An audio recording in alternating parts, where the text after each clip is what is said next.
Teman saya itu yang punya rest area. Kalau mau berbisnis, bukan saya menasihati ya. Iya. Tapi janganlah pernah berpikiran rugi. Karena itu makanya saya konsepnya adalah mau makannya itu adalah angkringan.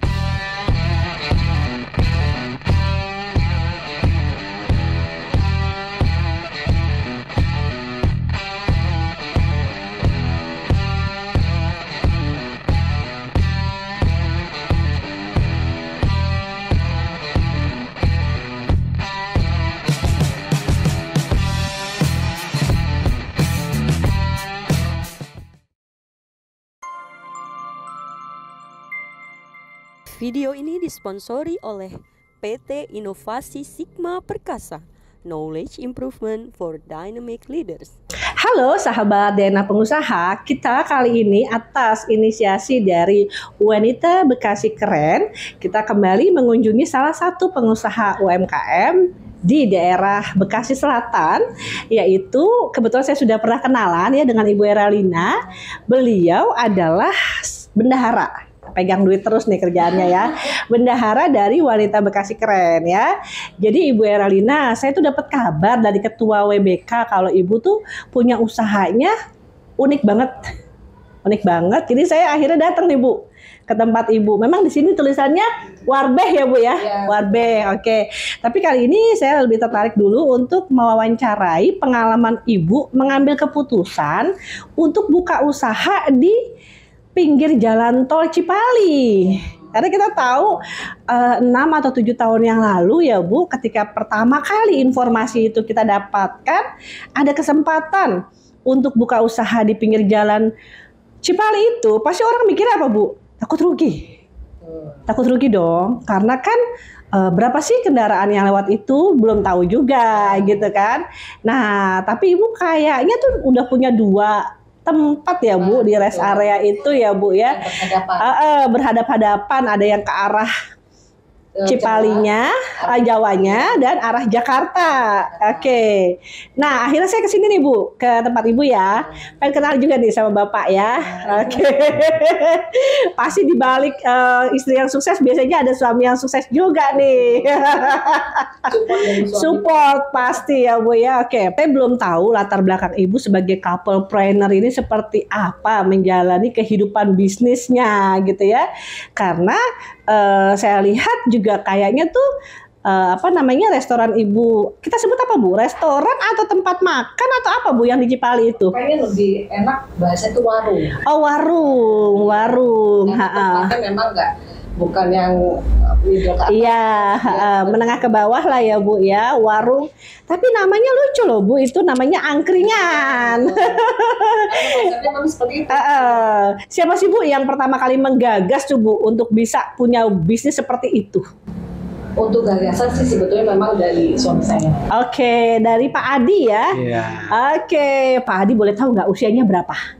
Sekarang 60. 60 tahun. Pada saat mengambil bisnis yang di Cipali itu Bapak umurnya berapa? 53. Oke, 53 tahun Pak.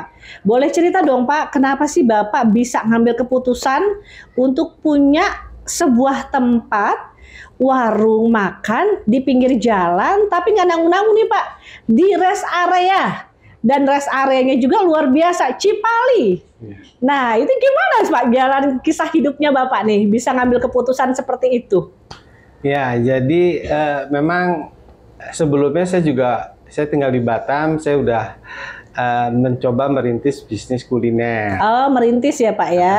Oke. Walaupun saya punya bisnis yang lainnya di bidang shipping. Oke, shipping. Tapi saya pikir saya coba merintis di bidang kuliner untuk bisa dikerjakan oleh keluarga saya. Oke, selama ini Bapak single fighter dengan diri sendiri, tidak melibatkan istri sama sekali. Pokoknya yang penting duitnya banyak, intinya gitu ya Pak ya. Yeah. Nah, tapi capek ya Pak, lelah. Yeah. Nah, sehingga Bapak berpikir suatu saat nanti nanti aku pengen punya usaha bareng dengan istri. Kira-kira Betul. gitu ya Pak ya. Iya. Jadilah couplepreneur nih ceritanya. Oke Pak, ini pasti banyak banget Pak suami istri mungkin yang umurnya 25 tahun baru nikah atau 29 tahun baru nikah pengen mengikuti jejak Bapak dan Ibu couplepreneur. Boleh tahu nggak kisah pertama kali pas nikah itu udah terfikirkan belum untuk jadi pengusaha? Kalau saya makanya tidak terpikir. Nah, pokoknya Bapak tuh yang penting karyawan dengan gaji yang pasti kira-kira gitu. Makanya setiap bulan dapat uang segini, Iya. kelola uang Iya. kebutuhan sehari-hari cukup 1 bulan. Kalau lebih ya alhamdulillah. Nah, pada saat itu menikah Bapak usia berapa, Ibu usia berapa? Saya usia 20 berapa ya? 22. 23, Bapak 28. Nah, pokoknya punya suami penghasilannya stabil. Iya. Sampai berapa tahun tuh, Bu?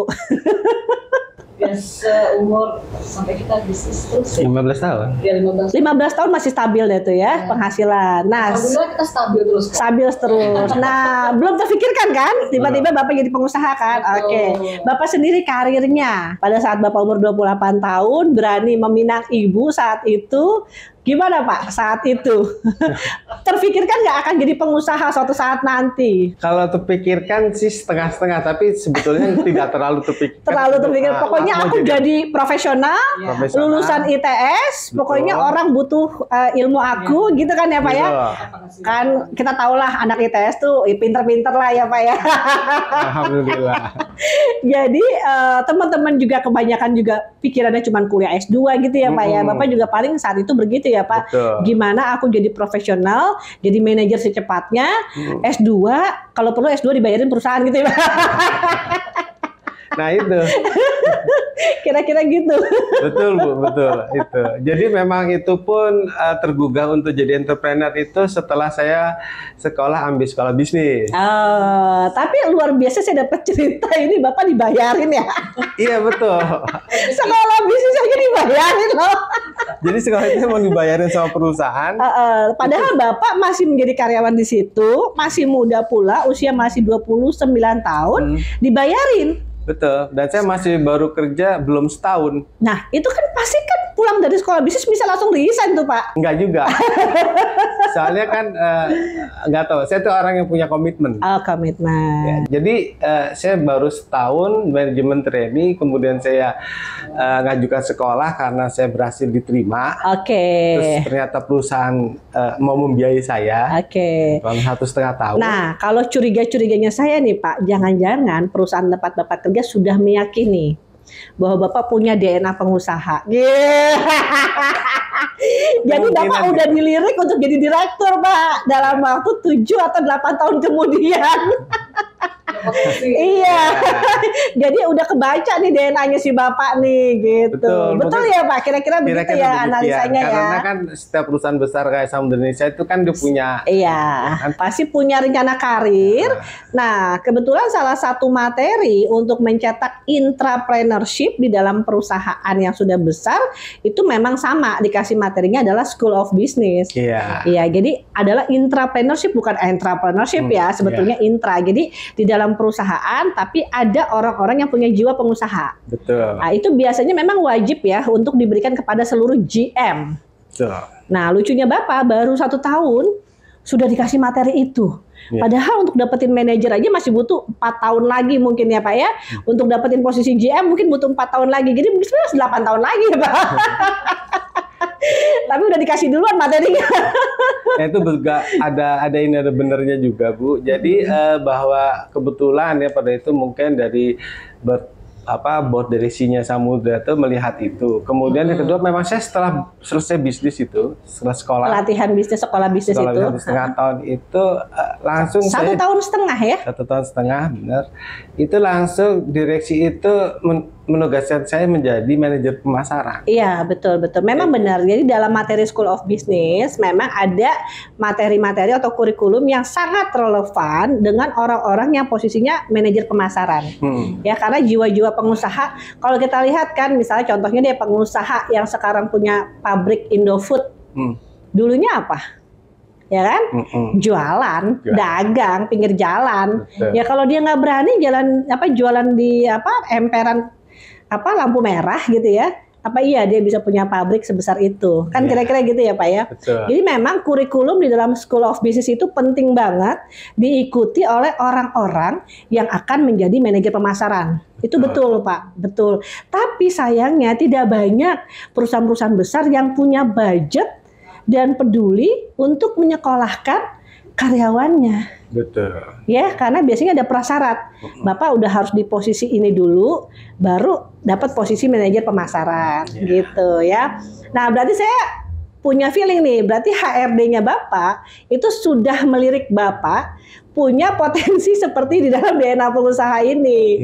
Ya, bahwa ketika Bapak nanti jadi manajer pemasaran, omset akan bagus.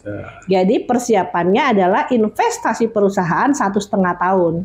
Dikasih pelatihan, kan nggak murah loh pelatihan sekolah bisnis 1,5 tahun itu. Gitu. Karena saya suka bikin pelatihan Pak, 5 hari aja mahal. Apalagi 1,5 tahun. Jadi saat itu udah betul sih Pak, Bapak dapat karir yang bagus banget. Jadi pilihan Bapak saat itu di perusahaan Samudra Indonesia udah bagus, dapat tempat untuk berkarir dengan cepat. Dan Bapak pun tidak menolak ketika ada permintaan untuk menjadi manajer pemasaran. Gitu ya. Nah, kan Bapak ini udah di usia pensiun. Ya kan, sama ibu kan punya uang pasti lumayan lah ya kan, karena manajer pemasaran gajinya nggak kecil Pak. Nah pasti Bapak naik level lagi kan, terus gitu ya. Nah ketika Bapak sudah punya tabungan dan lain sebagainya gitu ya, kemudian ada sebuah peluang warung pinggir jalan. Nah itu gimana Pak? Kenapa Bapak ngambil keputusan untuk main di model bisnis yang warung pinggir jalan? Ya, jadi sebetulnya sejak saya kerja dahulu itu, walaupun di perusahaannya orang itu, kebetulan di sana saya kan pemasaran itu kan hubungannya dengan pengembangan bisnis. Iya, business development istilahnya. Business development. Dan salah satu orang yang senang dengan bisnis development. Oke, berarti Bapak sudah punya jiwa ya. Jadi ini kalau Bapak nih dikasih bisnis 1 bisa jadi 100 gitu. Karena memang udah punya jiwa bisnis development ya, Bapak Ibu ya. Oke. Nah, nggak banyak ya orang yang punya bakat DNA gitu ya, dilahirkan akan jadi bisnis development gitu. Seharusnya Bapak pertama kali kuliah jangan dites. Karena jiwanya udah bisnis development. Kalau saat itu tahu ada sekolah bisnis dari sejak S1, ambil itu ya Pak ya. Justru baru ditemukan bakat Bapak itu mungkin setelah Bapak ikut School of Business itu, baru Bapak sadar betul bahwa Bapak adalah orang-orang business development. Oke ya. Jadi interaksi Bapak dengan sesama business development ya Pak ya, sesama bukan supervisor, manajer pemasaran itu membuat gairah bisnis Bapak lebih besar lagi, sehingga akhirnya gimana Pak? Bapak menuntaskan di karir puncak di perusahaan itu atau? Sampai saya itu kan setelah jadi manajer pemasaran, saya ngembangin lagi untuk track-track tertentu. Salah satu track itu berhasil, kemudian direksi itu meminta saya untuk memegang proyek itu. Akhirnya jadi cabang, cabang baru di perusahaan itu. Akhirnya menunjuk saya sebagai kepala cabang. Benar. Karena saya ngembangin, saya riset dan macam-macam sampai itu berhasil. Kemudian saya tempat sana, alhamdulillah juga berkembang bagus. Dan seterusnya. Nah, karena Batam itu ya Pak ya? Akhirnya dipindah ke Batam. Akhirnya dipindahin ke Batam. Awalnya Pontianak. Di Pontianak itu dari nggak ada sampai ada. Sampai maju, kemudian akhirnya mungkin ya karena pimpinan melihat itu, saya diminta nanganin Batam. Batam sudah ada, hanya di situ perusahaan lagi rugi. Jadi saya suruh ngembangin ke situ, alhamdulillah cukup berhasil gitu ya, cukup akhirnya bisa untung perusahaannya. Kemudian saya hanya berpikir gini, lah kan aku yang ngembangin semua. Gitu kan. Jadi aku yang ngembangin semua. Jiwa bisnisnya muncul gitu. Jadi aku mengambil peluang, ternyata ada peluang itu untuk berbisnis sendiri. Akhirnya bisnis sendiri. Nah, setelah Bapak jadi pengusaha dengan segala macam lika-liku bisnisnya Bapak, sampai akhirnya Bapak punya analisa untuk mengambil sebuah ceruk pasar model bisnis di mana Bapak harus punya nih bisnis buat keluarga, yaitu warung pinggir jalan. Gimana Pak analisanya Pak? Ya, jadi pertamanya itu adalah sederhana. Pada waktu saya di Batam, saya udah ingin punya bisnis di luar bisnis saya yang udah jalan. Iya. Itu salah satunya adalah kuliner atau retail ya. Retail. Tapi ternyata yang memberi kesempatan pertama itu adalah kuliner. Maka saya buka di sana dulu. Iya. Mencoba gitu. Nah, mencoba. Padahal Bapak sama Ibu bisa dibilang nggak punya kemampuan memasak ya? Nggak punya. Suka makan dia. Iya. Iya. Artinya secara DNA pengusaha bukan tipe orang yang bisa ngeracik sebuah resep masakan kan? Bukan. Iya. Jadi bisa dibilang nih Bapak Ibu ini nggak ada tipe compliance. Iya. Biasanya kalau orang-orang compliance yang suka ngeracik-ngeracik resep masakan itu, dia suka bikin makanan, kuliner, tapi nggak tahu gimana ngembangin bisnisnya, Pak. Betul. Sebaliknya, Bapak adalah tipe orang yang nggak bisa masak sama sekali, Ibu juga begitu, tapi tahu cara bikin restoran yang bagus, betul, yang bisa berkembang cepat tuh seperti apa, gitu kan ya Pak ya? Itu DNA-nya seperti itu, betul, ya. Jadi saya ingat nih, Bapak nih kayaknya sama Ibu nih tipenya influence dominance. Kalau di dalam buku DNA pengusaha, seperti itu. Orangnya kalau dominance tuh penuh tantangan, nggak pernah mikirin rugi. Betul. Pokoknya self starter aja, jalan terus gitu kan. Nah bahkan kalau ada perusahaan lain yang lagi rugi pun Bapak bisa benerin tuh. Nah itu kan pengalamannya seperti itu. Nah Bapak tipenya dominans. Nah kalau Ibu nih kan pakaiannya menarik apa nih, jadi tipe influence nih Pak. Gitu. Oh gitu ya. Iya, di dalam buku DNA pengusaha seperti itu. Iya. Nah kalau tukang-tukang masaknya Bapak Ibu itu yang jago bikin resep itu biasanya orang compliance. Nah kalau karyawan Bapak Ibu yang suka melayani customer gitu ya tanpa mengeluh itu namanya tipenya steadiness. Itu di penjelasannya ada di situ Pak. Iya, ada istilahnya dominan, influence, steadiness, compliance gitu Bapak Ibu. Nah ini sebetulnya orang-orang HRD tadi yang menemukan Bapak pertama kali udah melihat bahwa Bapak akan bisa jadi direksi gitu, udah kelihatan bakatnya gitu kan. Makanya dikasih tantangan tuh yang luar biasa dan Bapak bisa selesaikan itu dengan baik karena punya jiwa dan punya DNA-nya. Makanya berani juga mereka berinvestasi ngasih Bapak sekolah bisnis. Iya kan?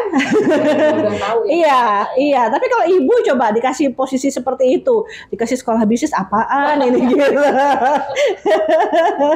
Kalau Ibu nih pengennya gini, dia punya usaha tuh yang ketemu banyak orang, senyum-senyum sama banyak orang, kira-kira gitulah. Makanya sekarang ada di WBK karena tiap hari begitu kerjanya. Sosialita. Oke Pak, menarik banget nih Pak pelajaran bisnis hari ini dari Bapak ya. Jadi Bapak pilih warung pinggir jalan. Betul. Ya, ada analisa apa lagi Pak? Kenapa Bapak pilih warung pinggir jalan? Ya, karena pada waktu itu sebenarnya ada satu kesempatan di mana kebetulan teman saya itu yang punya rest area. Oh iya. Pengelola rest area Cipali. Oke, iya. Terus pada itu karena di grup-grup itu kan, iya. Aku buka di sini kan gitu. Saya tanpa pikir panjang. Berebut gitu ya. Aku minta 2. Oh, langsung. Wusah. Itu belum kepikiran tuh Pak, modalnya berapa? Belum, pokoknya ambil 2 gitu. Karena sih biasanya kan itu bukan 20 juta loh Pak modalnya. Suami saya ini orangnya kalau ada keluar ambil. Ya, itu namanya self starter. Jadi dia ketika mengambil keputusan sangat cepat, tidak dipengaruhi oleh orang lain. Jadi di dalam dirinya self starternya selalu muncul gitu. Dan ada jiwa competitiveness. Jadi kalau orang ngambil gue juga bisa gitu, pengen juga gue ngambil gitu kira-kira. Nah karena memang sudah menjalani bisnis di Batam di bidang kuliner, maka kepancing kan Pak, kepikirannya pasti tol Cipali dalam sekian tahun yang akan datang. Nah semua orang bukan cuma setahun sekali, pasti pada lewat situ kan kira-kira gitu ya Pak ya. Karena gitu. itu kan menjadi urat nadi. Iya betul. Dari Jawa, dari barat ke timur. Benar. Oke Bapak ambil 2 ya. Tuh. Nah ketika akhirnya tuh Bapak ya ketemu sama orang rest areanya dan harus bayar modal apa segala macam, itu nggak kepikiran Pak bakalan rugi atau gimana gitu loh Pak? Nah inilah, jadi menurut pengalaman saya berbisnis atau berusaha sendiri itu, kalau mau berbisnis bukan saya menasihati ya, Iya. tapi janganlah pernah berpikiran rugi. Nah itu nasihat berharga banget Pak, kayak berlian tuh Pak nasihatnya. Kan soalnya banyak Pak karyawan-karyawan yang saat ini masih bekerja, katakanlah misalnya dia bekerja kan, terus tabungannya katakanlah ada 20 juta nih Pak ya, mau bisnis sampingan misalnya dikelola oleh istrinya atau yang lain lah gitu ya, itu masih ragu-ragu Pak, takut rugi. Ya. Gitu kan. Nah Bapak ngambil usaha pinggir jalannya bukan di komplek perumahan ya Pak, itu nggak tanggung-tanggung tuh Pak, rest area gitu loh Pak, rest area gitu kan, itu kan nggak kecil tuh Pak modalnya. Betul. Gitu. Nah kalau duitnya ditaruh aja di bank kan lumayan Pak depositonya. Itu tapi Bapak berani gitu loh Pak ngambil keputusan besar, saya taruh dan saya yakin nggak akan rugi gitu. Ya. Bahkan terfikirkan rugi pun nggak ya Pak ya? Enggak. Oke, lanjut terus Pak ya. Yeah. Oke. Nah pada saat itu udah punya tukang masak. Sudah di Batam. Yang di Batam itu tarik. Karena terlalu saya. dia yang minta. Iya. Aku mau biasa kalau saya Iya. masih ada ragu-ragu. Iya. Gitu kan. Rest area masih sepi loh Mas. Iya, iya pada saat itu masih sepi, 7 tahun 8 tahun yang lalu masih sepi. Jauh. Iya. Terus saya bilang boleh buka tapi jangan di Batam. Tutup dulu karena kayaknya Fokus. cash flow. Oke, nah pasti Bapak juga berpikir masalah cash flow ya Pak ya, gitu. Cash flow ini menarik nih. Sehari misalnya dapat untung, mohon maaf ya, misalnya dapat untung 1 juta aja. Gitu. Itu mungkin menarik ya Pak, gitu kan, 1 juta dikali 30 hari 30 juta, menarik dong Pak, gitu kan. Nah mungkin Bapak terfikirkan ya untuk dapat cash flow cepet, jadi carilah bisnis warung pinggir jalan gitu. Iya, jadi memang yang paling memungkinkan untuk mulai starter bisnis ya. Iya. Untuk menjadi pebisnis awal, ini saya ngomong di bisnis kuliner aja. Iya, bisnis kuliner Pak. Sebaiknya memang dari yang kecuali pemilik modal besar. Iya. Tapi kalau mau mencoba mulai dari pinggir jalan. Pinggir jalan. Ya, karena satu itu marketnya tuh udah ada. Oke, paham maksudnya. Bapak ngambil di golongan middle ke bawah karena marketnya banyak banget. Dari kenek, supir truk-truk, ya kan? Itu kan banyak banget tuh Pak jumlahnya. Nah di situ ya Bapak segmentasinya ya. Oke. Dan karena itu makanya saya konsepnya adalah rumah makannya itu adalah angkringan. Nah itu dia benar kan, angkringan adanya di Malioboro, Solo kayak gitu-gitu ya. Jadi ada tempat wisata yang sangat terkenal, mancanegara bahkan terkenalnya. Itu biasanya kita baru lihat tuh ada gerobak angkringan. Iya, gitu gerobak kan. angkringan. Nah ini di Tol Cipali kok ada angkringan gitu kan. Nah ini menarik nih. Bapak jualan apa aja Pak di situ? Jadi memang konsep awalnya itu memang benar-benar angkringan. Tapi duduknya di meja. Di meja kan, bukan ngedeprok gitu kan? Bukan. Okay. Dan mejanya pun meja dan bangkunya itu bangku bakso toh ya? Iya. Ya biasa banget lah. Nggak ada senderannya itu. Nggak ada senderan kayak gitu kan? Terus kalau orang bisa duduk di jegang. Jadi itu konsepnya emang konsep warung. Warung ya. Angkringan itu kan sebenarnya konsepnya konsep warung. Iya. Jadi jualannya pun juga gitu, juga gorengan, sate-satean. Cuman karena di rest area itu pasti orang makan berat. Seandainya nih Pak, misalnya ada kenek, ya kan, punya duit cuma 10-15 ribu, bisa beli Pak? Bisa. Udah kenyang tuh perutnya tuh Pak ya? Bisa. Itu maksud Bapak ya, ngambil segmentasi itu ya. Jadi kalau saya perhatikan kedai itu batas makannya ya, buat saya merendahkan ya. Iya, iya. Itu kan berkisaran antara sekitar 20 sampai 25 ribu sekali makan. Iya, sekali makan. Ya kan? Kalau bisa saving money dikit-dikit kan boleh juga Pak. Jadi saya sediakan makanan itu harga 15 ribu. Iya. Dengan minuman teh 5 ribu kan. Jadi mereka cukup kenyang dan cukup enak lah. Tuh, tapi kalau tapi yang nggak nyangka tuh supirnya loh. Supir itu makannya mewah. Mewah. Betul. Jadi kalau tempat saya itu kan terkenalnya di iga bakarnya. Oh, Bapak juga ada? Ada. Oh, gitu. Jadi ada harga yang ini, ada juga harga yang iga bakar gitu ya. Oke. Nah, iga bakar itu kan kelasnya kelas 50 ribuan. Iya. Mereka tuh supir itu makan itu. Iya. Cuma memang kalau connect tuh kelasnya 20 ke 25.000. Iya Pak, Jadi supir bisa itu makan kan enam gajinya pesan. Pak satu hari paling nggak 300.000 Pak. Iya. Ini bisa dia beli yang kayak gitu. Betul. Jadi saya juga nggak nyangka pertamanya. Iya. Ternyata para supir itu makannya cukup ini dan dia cukup itu. Oke. Atau memang mereka selain sebagai supir katakan dapat 300 sampai 400.000 itu mereka masih dapat lagi Pak. Iya. Sekali tenang. makan kamu boleh ya makan seharga 50.000. Jadi ada memang gitu. Jadi sehingga dia pakai kesempatan itu, benefit kan Pak? Betul. Memang itu rasanya juga Iya. enak. Iya. Iya. Iya, biasanya kan gini Pak, kalau orang bisnis biasanya walaupun sedikit dia dapat omset, tapi kalau dari mulut ke mulut dinyatakan itu enak, pasti kan balik lagi, Betul. ya kan? Nah, seandainya nih ada 100 supir sudah merasakan nih iganya Bapak enak, ya pasti balik lagi dong, Betul. ya kan? Tapi kalau sering keasinan Pak, Ya memang ini sebetulnya di bisnis Kuliner. itu ada dua faktor, Bu. iya, Satu itu adalah stabilitas rasa. iya betul. Dan saya punya konsep itu sederhana. Saya itu ngambil konsepnya sebetulnya dari internasional, ya kan. Jadi kayak merek-merek internasional di kuliner itu kan mereka punya standar rasa. Iya, Dan standar rasa mereka tuh bukan enak sekali, oke. hanya enak. 7 ya nilainya.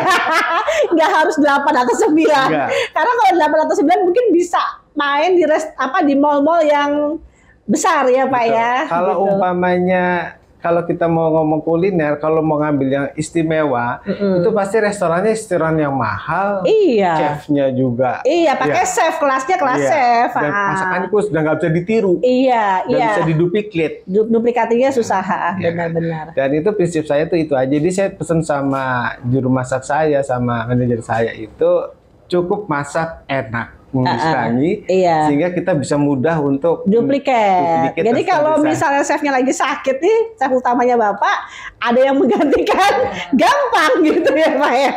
Kasihan dikit bisa diperbaiki lah. Betul. Karena konsep saya itu sebetulnya hampir sama dengan yang international food itu bahwa seluruh bahan itu sebenarnya kita sudah siap masak. Iya, betul. Jadi mereka betul. meraciknya itu berdasarkan standar kita aja. Tapi umpamanya kita ayam, iga itu tinggal bakar, Iya, terus kasih iya, bumbu sedikit. Tapi iya. rasanya iga, rasanya Iya. bumbunya, semuanya, Iya. sopnya itu udah sama aja. Iya, benar. Betul, Pak. Kalau misalnya saya hari ini datang ke angkringannya Bapak nih, dapat cita rasa yang 9. Terus saya datang lagi besok, dapat cita rasa yang 7. Kan bingung ya, Pak ya? Betul. Benar itu. Jadi kalau dibikin standar 7 aja kan lebih enak, Betul. ya kan? Jadi, itu. Jadi bayar chefnya nggak juga yang mahal-mahal banget. Iya, tapi beda kalau kita misalnya kan kalau di pinggir jalan juga yang agak bentuknya restoran kan, misalnya nih ada rice bowl. Rice bowl itu kan enak banget Pak, menunya tuh enak banget. Tapi sekali makan Pak, gitu kan, berdua aja udah berapa gitu Iya. kan. Yang kelas supir itu pun nggak mampu Pak.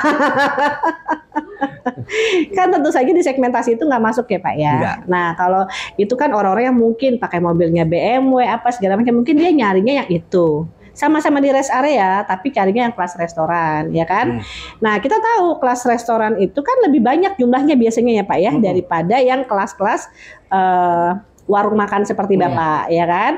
Nah, makanya segmentasinya kan berbeda tadi kan. Tapi Bapak juga pasti punya strategi dong, bagaimana orang-orang yang bawa BMW tadi juga mau mampir ke angkringannya Bapak nih, gitu. Iya.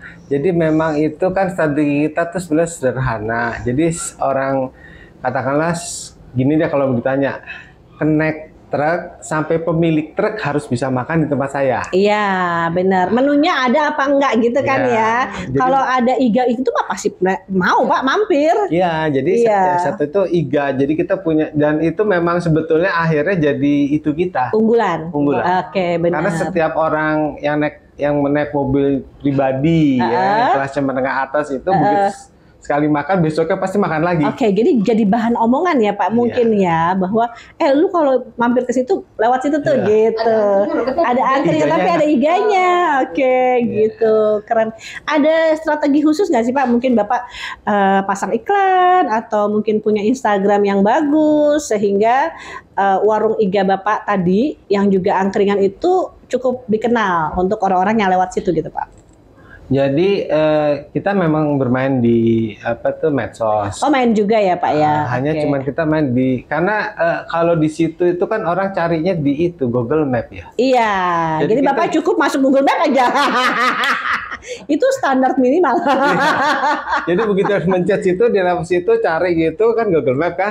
Terus kan kita keluar kan. Angkringan. Iya, angkringan Cipali 102.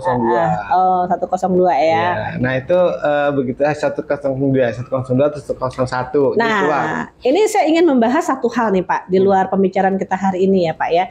Kan banyak banget Pak pensiunan BUMN yang umurnya 54, 55 gitu ya Pak, 56 punya uang pensiun nih Pak. Pegang.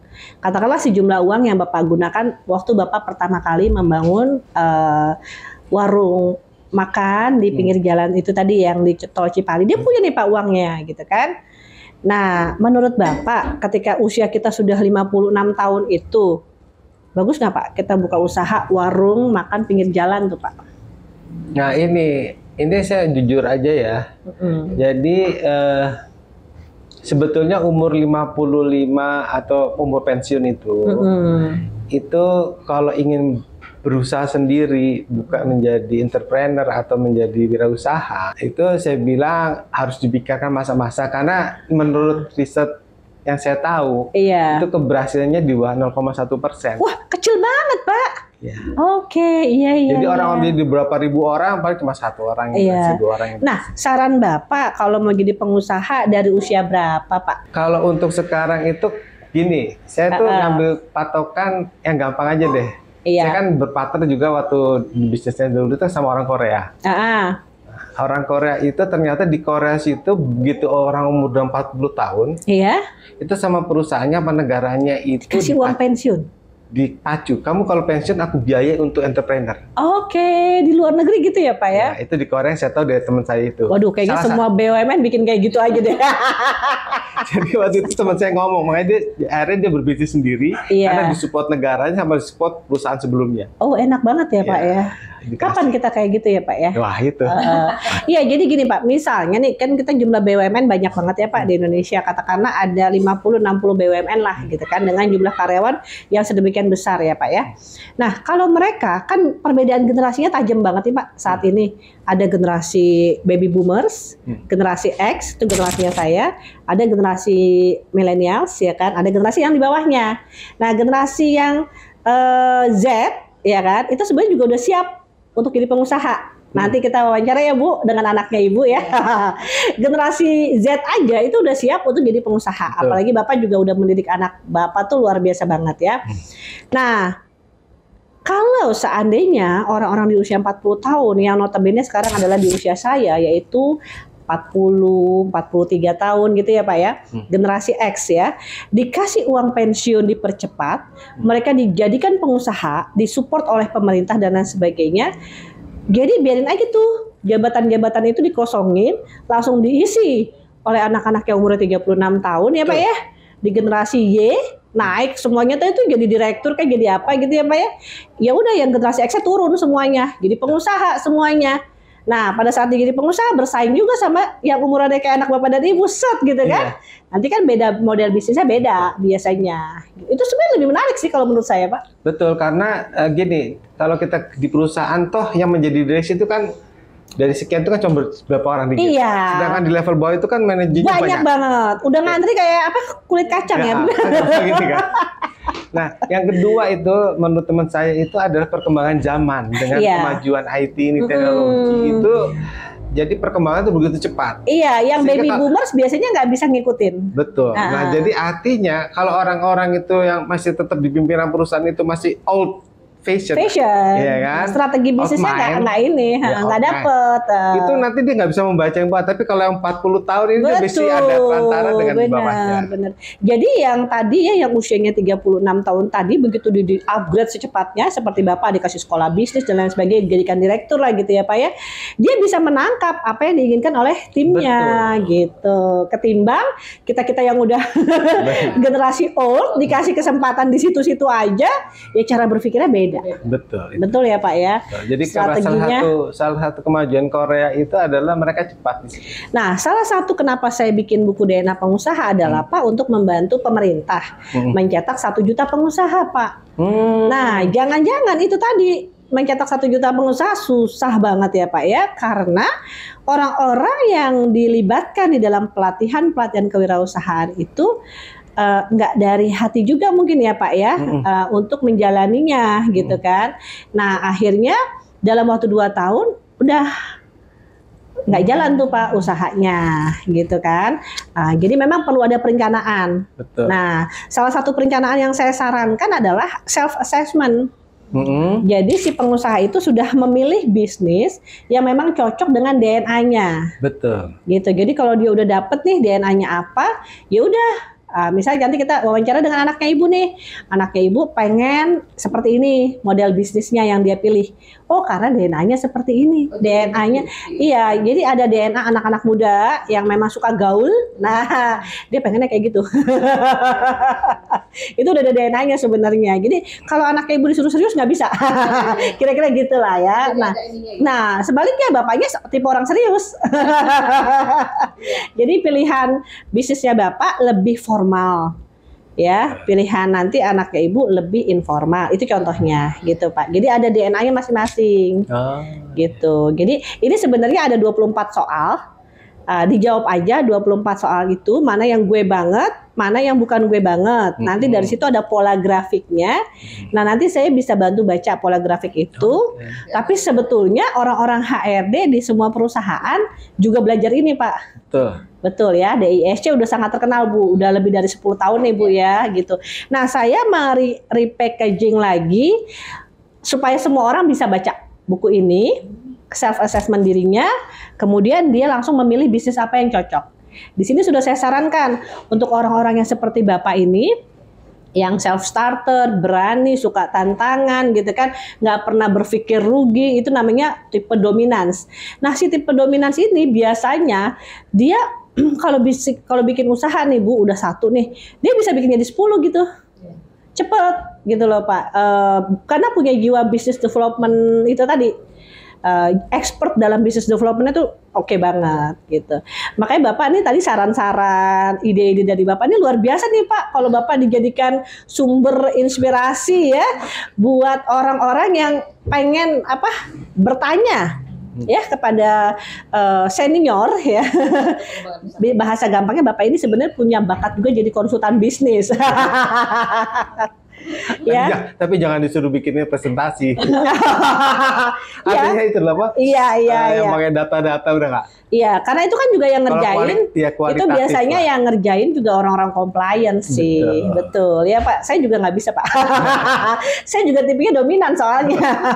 Bisanya ngomong, ngasih motivasi gitu Bu. Jadi memang kita yang tipenya dominansi ini nggak bisa bekerja yang sifatnya pakai data. Ya, nanti suatu saat saya akan wawancara tipe pengusaha yang kalau bicara pakai data. Gitu. Presiden Republik Indonesia yang berbicara pakai data itu adalah B.J. Habibie. Ya, tapi kalau Soeharto, Ibu Megawati itu bukan tipe compliance. Gitu. Jadi beda-beda karakter. Gitu. Tapi saya memang sebetulnya karena basic saya itu sarjana teknik ya. Oh iya. Senior. Nah itu jadi dia. Saya biasa membaca data. Membaca data. Membuat data itu pada waktu saya dulu masih junior lah. Karena semua saya berdasarkan harus ilmiah kan. Iya. Jadi betul. membuat analisa pemasaran, pengembangan bisnis semuanya pakai data. Nggak ada yang pakai data. Benar, tapi begitu kita sudah akhirnya menjadi masuk gitu ya, udah tanpa itu kita bisa ngeliat ini datanya pasti begini. Akhirnya kita bisa bayangin. Ya betul Pak. Jadi gini Pak, kan ada campuran Pak. Kita dari bakat lahir misalnya tipenya dominans nih gitu. Tapi kita juga punya lingkungan yang membentuk kita. Ada grafik 1 nih, Bapak punya grafik 3, punya grafik 1. Nah di grafik satunya Bapak tuh Bapak terkontaminasi dengan pendidikan. Pendidikannya Bapak di ITS mengajarkan Bapak menjadi insinyur, menjadi ahli, menjadi orang yang suka berpikir ilmiah gitu ya. Jadi Bapak nggak asing gitu. Padahal bakatnya sebenarnya enggak. Bisa seperti itu Pak. Jadi dimodifikasi, bisa seperti itu. Sebetulnya bakatnya enggak ya? Enggak, sebetulnya bakatnya gitu. Tapi karena pendidikannya terus tiap hari dijejelin kayak begituan, mau nggak mau jadi paham. Paham mau nggak mau karena masih junior harus ngerjain. Jadi pelaksana kan pada saat awal-awal kan sebelum jadi senior pasti junior dulu. Kalau nggak mau megang itu yang namanya Excel apa segala macam, nggak mau bikin reporting ya nggak dapat gaji nanti Bu. Iya, jadi ada keterpaksaan. Tapi ya itu namanya karir kan kita jalani. Jadi kalau kita sudah belajar tentang DNA pengusaha ini Pak, sebetulnya kita jadi lebih cepat. Mau berkarir, mau berbisnis, aku karirnya berapa tahun, aku langsung bisnis, itu tuh bisa cepat ambil keputusan dari kita memahami tipe kita, bakat yang Allah kasih itu seperti apa. Gitu. Saya juga ngalamin itu Pak. Saya juga punya target. Jadi karyawan mah sekian tahun aja gitu. Setelah itu harus jadi pengusaha gitu. Itulah makanya ketika saya sudah belajar ilmu ini, HRD ini, kemudian saya bagaimana menyebarkan itu kepada banyak orang supaya semakin banyak orang mau jadi pengusaha, kira-kira gitu. Tapi mau jadi pengusaha itu bukan berarti semua orang bisa jadi pengusaha. Enggak juga, ada terms and condition. Bisa jadi pengusaha, iya. Nah, makanya karena nggak semua bisa jadi pengusaha, ada persyaratan. Misalnya, katakanlah pelayan. Karyawan ibu tuh yang pelayan, yang tiap hari bantuin ibu di toko atau di warung itu, tiba-tiba ibu kasih modal lah katakanlah 50 juta gitu kan. Kamu udah deh nggak usah jadi ini, kamu bikin warung aja tuh di dekat rumah kamu, tapi nanti aku jadi investor, aku dapat 30%, kamu 70%. Belum tentu dia bisa Bu. Iya kan? Karena dia terbiasa melayani orang. Bukan terbiasa mengambil resiko bisnis. Nah itu, jadi juga ada perbedaan. Nah dia akan bisa masuk ke bisnis yang memang dia sangat kuasai. Misalnya dia udah jadi kepala toko nih, atau kepala warung di tempat bapak ibu tuh udah 15 tahun. Terus tiba-tiba dikasih uang pensiun, digedein lah uang pensiunnya kan, supaya dia buka usaha yang sama di kampung halamannya dia bisa. Jadi dia harus sensing. Dia pelajari dulu sampai 15 tahun atau 10.000 jam. 10.000 jam itu sebenarnya 7 tahun. 7 tahun dia ada di bisnis itu, dia bisa. Pengalamannya ya? Iya. Jadi kesimpulannya ada 1-2 tipe karakter yang bisa jadi pengusaha, tapi dia harus mengalami dulu 10.000 jam di bisnis tersebut, sensing karena dia bukan self starter, baru dia bisa. Gitu. Jadi itu metode itu tuh apa? Bukan metode ya. Itu yang namanya 7 tahun dan 10.000 jam itu ternyata itu adalah, saya pernah baca ya. Iya. Pernah baca itu bukan hanya di bidang apa, tapi di bidang apapun ya. Outliers bukunya. Oh gitu. Iya, jadi ada buku Malcolm Gladwell. Penulis bukunya dari luar negeri. Judul bukunya Outliers. Jadi kita bisa jadi apapun asalkan 10.000 jam. Betul. Jadi saya itu kan kebetulan juga dia bakat di musik. Dia bisa nyiptain lagu, dia bisa ngerasain lagu. Saya bilang kalau kamu mau jadi pemusik yang hebat, 10.000 jam. 7 tahun. Iya. Bapak ngomong kayak gitu ke anak Bapak 3 tahun yang lalu ya? Enggak. Masih ya sekitar 2-3 tahun lalu. 2-3 tahun. Iya, karena bukunya juga baru itu, Pak. Itu buku Malcolm Gladwell tentang outliers juga baru, Pak. Bukan diciptakan 10 tahun yang lalu. Oh gitu. Baru juga itu. Iya. Terima kasih banyak Bapak dan Ibu. Kita pamit ya. Teman-teman, sahabat DNA Pengusaha, jika ada komentar ataupun rencana-rencana ataupun keinginan yang ingin disampaikan kepada kami, silahkan. Ya, kira-kira judul apa lagi nih yang teman-teman pengen cari informasinya, karena kita sudah mendatangkan pakar-pakarnya. Terima kasih Pak Adi. Sama-sama, terima kasih Bu. Ibu, luar biasa hari ini. Ya, kami pamit. Terima kasih.